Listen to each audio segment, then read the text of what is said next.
Bonjour, bonsoir, vous êtes sur la radio Télé Sentinelle, le 93.9, travaillant en partenariat avec la radio 4VEH dans le nord et en liaison technique avec la radio Logos dans l'ouest à Port-au-Prince. Nous sommes actuellement sur le campus du séminaire nazaréen dans le cadre du Congrès national des jeunes protestants haïtiens. C'est la toute première édition. Pour savoir comment ils ont vécu ce moment, est-ce qu'ils ont aimé ou pas? Restez avec nous. Bonjour. Bonjour, Radio Sentinelle. Comment allez-vous? Ça va parfaitement bien, grâce à Dieu.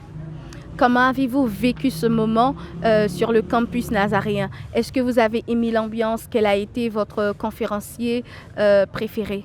Oh, c'était extraordinaire. Mon conférencier préféré était le sénateur Jean-Renel Senatus. D'accord. Donc avec lui, vous avez appris beaucoup de choses. Ces choses-là vont vous aider à avancer dans votre quotidien? Oui, surtout sur le domaine politique de notre pays. D'accord. Merci d'avoir répondu à nos questions. Est-ce que vous êtes prêt pour un autre congrès comme celui-là? Oui, hier nous avons remporté le premier prix et l'an prochain, j'espère que ce sera la nôtre. Donc l'an prochain, il va y avoir du challenge. Donc on vous attend pour que vous veniez vous-même gagner ce prix que Michou Haïti souhaite gagner encore l'an prochain. Donc on vous attend l'année prochaine pour un plus beau congrès, donc avec beaucoup plus de personnes et avec un partage infini de savoir. Merci d'avoir répondu à nos questions. On vous donne rendez-vous. On a rendez-vous l'an prochain pour un plus beau programme. Merci Radio Sentinelle. Ciao. Est-ce que vous savez qu'il est important de lire les analyses qui ont été faites sur la situation de notre pays, Haïti?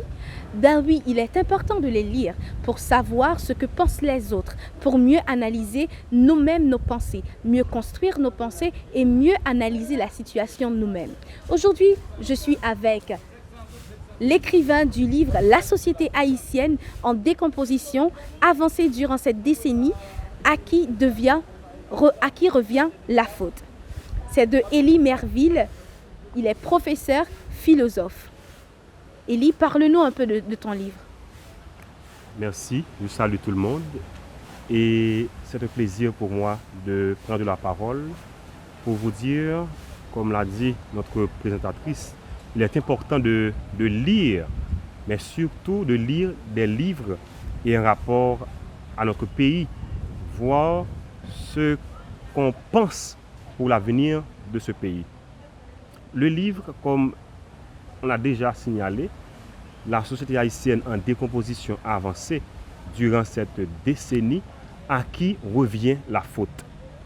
Pour faire court, le livre est divisé en 8 chapitres qui présentent une analyse de toutes les institutions du pays, en faisant une analyse critique de la situation actuelle du pays, tout en essayant d'apporter des éléments de solution. Nous avons abordé dans ce livre une dimension familiale. Alors si nous voulons repartir sur de nouvelles bases, construire une société équilibrée, nous devons commencer par les familles, puisque la famille, c'est la société en miniature et c'est le fondement même de la société. Nous devons également penser à ce qu'on reçoit comme éducation. Voilà pourquoi nous avons fait une analyse critique sur la situation de notre éducation, tout en essayant de proposer quelques solutions pour que l'éducation des Haïtiens, des jeunes Haïtiens, je dirais, soit renouvelée. Nous avons également pensé à la dimension écologique, à la dimension religieuse, et c'est ce que nous avons fait depuis 3 jours, du 24 au 27 juillet, donc sous l'invitation de la UDR, Université de la Deuxième République, et également de l'association Penser la théologie, pour voir également l'implication de l'Église, mais en particulier des jeunes chrétiens, dans la vie politique du pays. Donc, il n'est plus question pour les jeunes chrétiens de rester uniquement dans l'analyse des textes bibliques, mais également de s'investir dans le domaine politique pour pouvoir apporter, je dirais, leur pierre dans la reconstruction d'Haïti, puisque nous avons tous notre part de responsabilité dans ce qu'on voit, dans ce qui se passe dans le pays. Et ensemble, nous devons prendre conscience pour pouvoir et non seulement rêver, penser ce changement, mais aussi agir pour pouvoir concrétiser ce changement. Donc, tel a été mon objectif en écrivant ce livre. Et je remercie également tous